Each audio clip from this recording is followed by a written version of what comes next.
Welcome back to this wonderful day at Brands Hatch.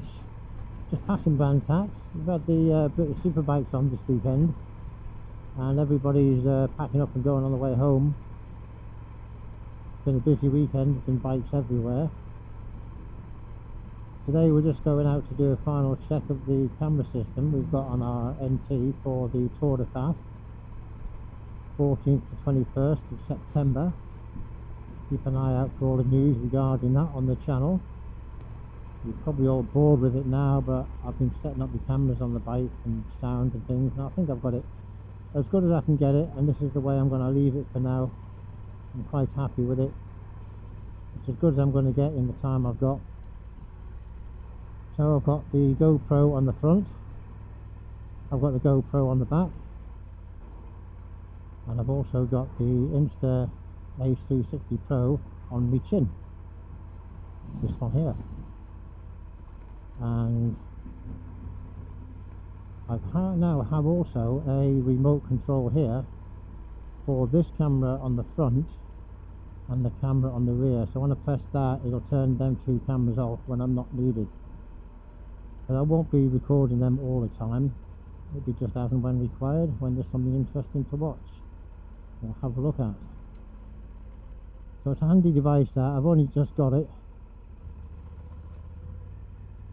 and I'm still playing around with it.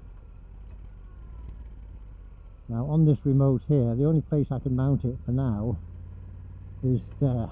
I'm going to make a proper bracket for it specifically to mount it somewhere, and that's in the process of being designed. And if anybody knows me, you'll know I'm into 3D printing, and I'm going to 3D print my way out of trouble on that one, like I did with this, the bracket for the camera. I didn't quite fancy the flexible ones. They do wobble a bit, they're not 100% secure, and you can't get the camera in exactly the same position all the time. So yeah, 3D printed that. And I've also 3D printed some covers for these GoPros so that I can plug the USB cable in without having the original cover on. So what I shall do in a few minutes, I'm going to pull over and I'll just show you the camera setup that we have. I've got the cables there for the power going to the front camera. I've got cables here going to my chin camera, and I've got a cable going from underneath the seat to the rear camera. So they should all be powered up and keep running all day. So I will be using them with no battery, there'll be no issues, and I'll have a 256 gig card in each of the cameras. And at the end of the day, I'll just take all that footage, put it on a USB, well not a USB, put it on a hard drive, which I have yet to source, and keep the footage for when I get home to do all the editing. Now it's quiet here today, it's going to be a nice day, and normally this is quite busy down here, especially now the schools are off. So I'm going to check this button here to make sure it turns the cameras off, and I'll be back with you shortly.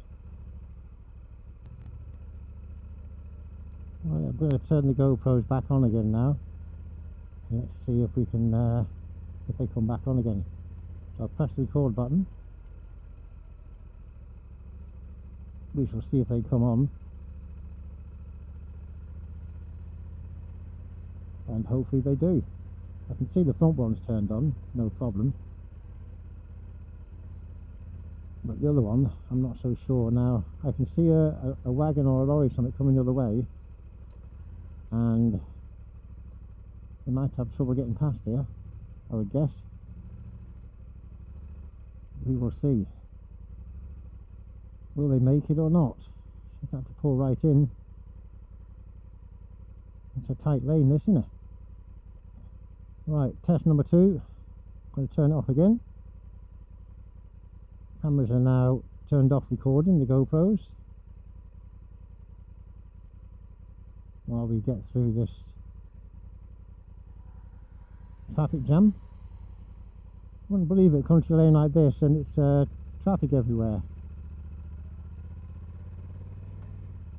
And it's midweek as well. Well, it's not midweek, it's Monday, but you'd think it'd be quieter, wouldn't it?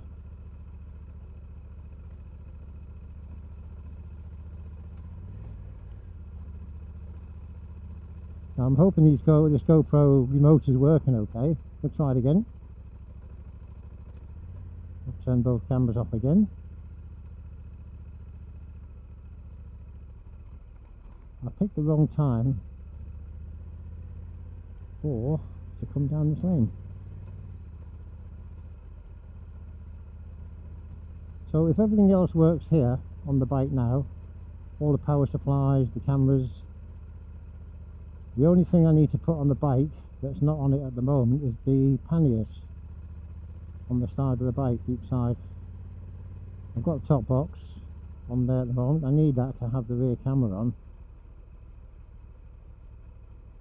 and the panniers will be full of all my gear. Bit of a tight squeeze here. Right, I'm going to go left here, let him go where he wants to go. See if we can find a place in the shade, because it's quite hot today, to be honest. This should do, I think.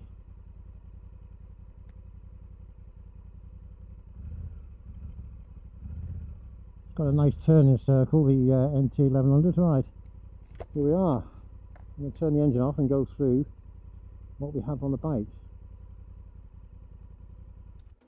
First thing to note, and I have to remember, is to unplug this every time I get off the bike, because if I don't, it's going to cause an issue. So here we have the Tour de Faf setup. We have this, which is the USB lead to my helmet camera, which is the Insta Ace360 Pro, which is powered from here. We also have a power connection here going into the camera on the front, which is the GoPro. The GoPro is mounted on my homemade bracket, which is solid, connected to this wing mirror with a GoPro mount there. It's still working at the moment. So that's my front setup, and I'm leaving that one there. And it should be okay. I've just recently bought this GoPro remote, and it's saying we're recording because I've been switching it on and off down the lane to check it. I've temporarily got it mounted there with a strap. They supply you with a strap for that, and it's pretty good. It's tight, but I want a specific bracket for that, which I'm going to be doing. So we've power on the front, power from a chin mount camera, and under the seat I have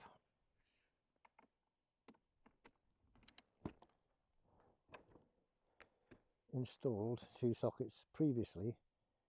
These are USBs, one's a USB and one's a 12-volt power, and there's the USB cable which comes out here, along here, up here, down there, and goes to me GoPro camera on the back, which is sitting there. I'm hoping the two GoPros on the bike is a good combination. The other combination I have is to put the Insta360 on the back, but I'm not too sure whether I'm going to do that. I'm going to see if it works as it is. I like having two of the same cameras on the bike. Also, I've got tethers on these. This tether here is a cable that goes down under this panel, it's wrapped around that bolt, so if this camera ever comes off, it will save it. I've also got a tether on this one, by the way. This one's tethered as well. This cable tie here, there's a little hole in this bracket there, and this cable tie here, if that ever falls off, will save the camera. So that's the front and that's the back. We also have, for sound, we're using the DJI Mic 2 on the back of the bike in this purpose-built housing where it clips in. wind muff on there and also a tether on there in case it falls out. I don't think there's a lot of chance of that happening, but it's possible. So the audio for the helmet and the voice is recorded onto a DJI 2 mic via a wired microphone, and the microphone is embedded in the left hand side sheet pad of my padding in the helmet. So there it is, that's my setup, and it is the setup I will be using throughout the Tour de Faf in September the 14th 21st 2025. Thank you for watching, hope to see you in the next one. Bye for now.